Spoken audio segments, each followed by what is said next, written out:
Ang Ginoo mga kaninyo, pinutlukit yan sa Santos sa Ebanghelyo sumara ang San Mateo. Si Jesus ngayon ganito sa napulog ko sa atinungan. Pagbantay ka mo kay may mga tao unya ang magkapopo mutawag na ninyo ganito sa hukmanan. O nagtusod ka mo nila sulod sa ilang mga sinagoga. Para kami ato kamo sa atubangan sa mga puluan o sa mga kari tungod ka na po o makasangyaw kamo sa mga alibalitan at kanila o sa mga dili Hudyo.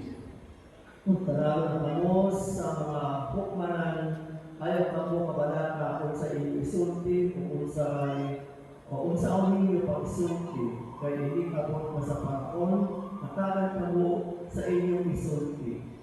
Kaya ang mga pulong na inyong isulti, dili inyo, o dili iya sa Espiritu, sa inyong amahan nga magsulti na kaninyo. Itugyan sa mga tao ang ilang kaugalingon, mga igsuon, karong batyon, ug mausap kini ang buhaton sa mga amahan ngadto sa ilang mga anak. Makipag-usap ang mga anak sa ilang mga ginikanan o ipapatay sila sa mga anak. Duntang kamo sa tanan tungod kanako, apan galuwas ang magpalayon hangtod sa katapusan. Ang Ebanghelyo sa Ginoo. That we all